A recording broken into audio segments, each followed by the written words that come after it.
Hello, my beautiful people. It's me, Althea, your magical minister 777. How are you?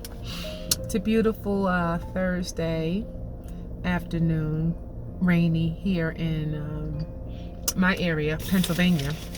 So this is going to be informal, but it's important because, every time I think about sharing with you guys, certain things comes to my mind and I don't, then I might look on and I see that the discussion is a present discussion and I missed the moment, but not so much as to not miss the moment, but just to fulfill my assignment. How about that? I wanted to come to you today. Okay, before I get started, please like, share, and subscribe. Thank you for joining me. Listen, this is about some manifestation. This is about creating the destiny that you desire, right? And so, like, here it is, 2022. Law of attraction and all of that stuff and everything in between.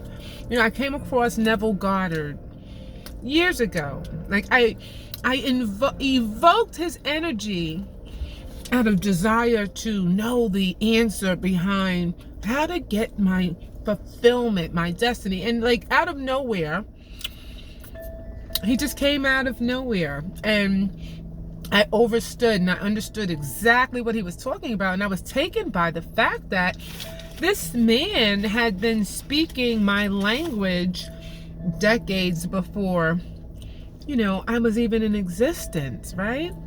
And so I'm saying, wow, well, people should have known this all along. And how come I didn't know? But here we are today, 2022, sharing with you an experience, a manifestation that I had my first experience in 2006. Now, I may have had some material out there and just kind of threw out there my first manifestation of a brand new home, right? But that process was exactly what Neville Goddard really taught in regards to the feeling being the secret, right? So when I listened to his perspective and the feeling being the secret, I was like, oh my goodness, how is it that I was operating in that, under that principle that Neville Goddard teaches in the feeling being the secret. I operated under that principle as what we would call a layperson, and I was oblivious to the workings of that principle until the very moment that the manifestation occurred. So back in 2006, for 2005 through 2006, I was once again on this, it was hard pressed. Like, I felt like if I did not relocate out of New York City housing when I did in 2005, I felt like my whole self was just going to die as one was planted in a pot that was too small for her soul. And I knew I had to get the hell out of Dodge, right? But it seemed like, in the material realm, everything was against me, right? My credit was bad. My credit has always been bad. In my old life, I'm a new person today. Trust and believe me, it's not going to be that way. But in my old trajectory, my credit was always bad out the gate from 19 years old. And it never accumulated much in the way of assets, resources, cash, right? And so here it is. I need to get out of New York City housing. That was a passion. That was a fire. That feeling was fierce, right? And so, but how do I do it? Then I got a partner who ain't trying to go nowhere. Did you hear what I said? He's not trying to go anywhere. And he ain't got no money. He broke, busted, and disgusted just the same. So how am I thinking about moving? But I kept thinking about moving. Not only did I think about moving, I started to go through the different realtor groups, Patterson Schwartz. We didn't have Trulia back then, but whomever. It was more like Patterson Schwartz. And I started looking in this area of Delaware. where 2 or 3 other families had moved recently from my church. And when I started looking in 2005, for an intense 6 months, I would say 6 months or more, I watched the Patterson Sort sites, and I looked at houses and types of homes and models. And I'm very OCD because I'm a Virgo, and I just really preferred to have something brand new, like clean. And I ain't got no money. Where you getting a brand new house at? Clean. With no money, no credit. You know, just a thought, just a feeling, my nose is tickling, right? So Althea, you know, I'm still looking, and I'm still desiring, and I'm still wanting, and I'm still hoping, and I'm believing every time I clicked on another page, you know? And then I came across this one particular model of a manufactured home, a trailer home. It wasn't in Delaware, but the builder did have a site in Delaware. And so I kept looking at that home model for 6-7 months or so. I would always go back to that model, and I would say, wow, that would have been perfect. I would be over there, and the kids would be over there. We'd have this space, and that would be perfect. Anything is better than where we were. Ooh, locked my door. And so I'm not playing with nobody down here. Anywho, so I'm like, that would be perfect, this manufactured home. But where am I going to get a manufactured home? In reality, I'm in New York City housing. I'm in the concrete jungle. I don't know nothing really about no manufactured home. I don't even know if they exist in Delaware. Okay, long story short, 6-7 months go by. I had told my baby girl, Janaya, that we would be moving by the time she got out of school that year. So fast forward, June comes, 2006, and this little 5-6-year-old comes in the door, 6-7-year-old, I don't know. And she's like, okay, when are we moving? And so I'm like, girl, you know, I'm hard pressed. I'm on the computer looking for a job, something. Like, I don't have time to be thinking about that. So I said, moving? Girl, if you don't go sit down. She says, well, you said we were moving before 2nd grade. And my spirit just said, don't you quench her faith because you forgot yours. And so I quickly had to say, oh, you know, I don't know, but we're going to move. And that was in June. And from that point forward, it was like my inner being just kicked in and was like, this is what you're going to do. So from June through August, little steps. I got a brand new car in April, you know, so we're making progress and changing destiny at this time.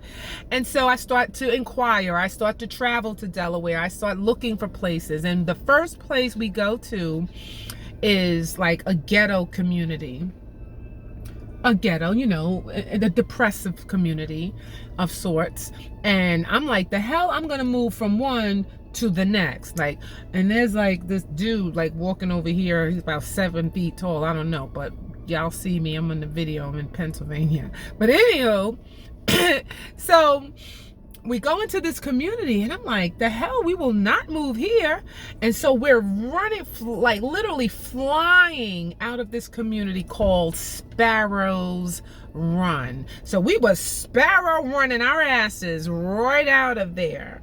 And as we got around this cul-de-sac to like, pew, as soon as this red light would have turned green, I was gone. But as I looked past the red light, I saw a community of manufactured homes, the billboard, and it said Waterford Estates, the manufactured home community estate.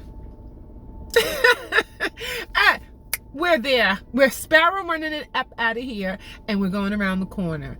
Went around the corner, and my husband was with me at the time, and we went in one house. Oh, cute. Not quite what the second house. Getting closer, but not quite. You know, I had 3 children, 2 of us. I wanted space if I'm going to make that move. And the third manufactured home on the block, brand new, was the exact model. And I kid you not, you know I don't lie to you. The exact freaking model that I had been watching and saying, wow, that would be perfect. Wow, that would be perfect. For 6-7 months, I said, wow, that would be perfect. There goes that feeling, right? So long story short, we sign paperwork. We want to make this purchase with no money, no credit, but we're going to roll the dice. And that's what we did. In August, we rolled the dice and we waited. So I had no, job. He didn't have a job in Delaware. And so we're moving back and forth every day for a couple of weeks. And then my New York City housing lease was up and they wanted me to re-sign for another year. And I knew I was trying to move and we had paperwork in place, but we had no guarantees. We had accumulated some money. We got some resources. So the cash became available, but the credit was still an issue. And, I still didn't know. And so when my lease came up, my person, landlord, whatever, he literally came and knocked on my door and was like, miss, you need to just sign right here. And I was like, okay, I'm gonna be up to your office. I'll have my daughter bring the paperwork. And as soon as I said that, like my gut, my spirit, my guide said, if you're going to have a plan B, baby, you can forget plan A. Plan A was the divine plan. You going to trust me or you're not? What you going to do? What? I got my kids packing boxes. I'm going to sign. I'm going to decline to sign. So I walk my little tail up there and trembling, like I'm getting ready to give up 25 years of certainty, New York City housing subsidy, that chain. I'm getting ready to get up and give it all back, give all that entitlement shit up and jump on this train of do it the hard way, the hard working way. And you have no guarantees. And you got to tell these people that you're out of here. And you don't even know if you have an apartment. You don't know if you got approved for the house. And so I go and I tell this gentleman, it happened to be an Indian man. And I think that was very, that was purposeful as well. He was such a gentleman. And I was crying and I was like, I don't know, but I won't be here. And he said, well, when do you plan on leaving? I said, well, I looked at the calendar. I said, I guess I'm going to go October 23rd. And this was August. And I didn't have a clue. No job still. And he said, well, why don't you just, you don't have to the 23rd. You can stay till the 31st. I said, no, I'm going to be on the 23rd. Why? I don't know. But I soon found out. Long story short, between August and October, we looked for jobs. He found a job and we were just waiting for residency. And I got the phone call. You want to come sign the papers, the contract, the houses? You were approved. Everything is ready today. Sure, we'll be there. He gets off from work. We go sign the papers. I say, what is today's date? I signed my name and it was October 23rd. Psh, boom. That was it. I was born. Magical minister became a reality right there, right then. That's like so freaking real and powerful because literally my spirit said, when she said October 23rd, I said, anything you say out of your mouth and you feel that, like I didn't know nothing about Neville Goddard, but in 2006, anything you say with your mouth and you feel that, Althea, it will be so.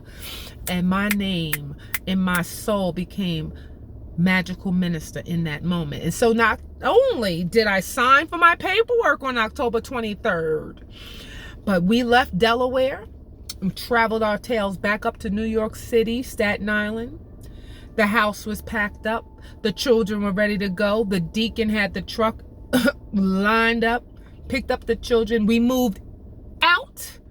Did I say out of New York City housing on October 23rd and into the brand new home that I had visually manifested, saw, spoke, evoked, conjured right? Magical Minister 777. Please like, share, and subscribe. Know that anything that you believe in your heart, you speak with your mouth, and you have that good feeling, baby, you got the power to manifest it. Namaste. Have a blessed day.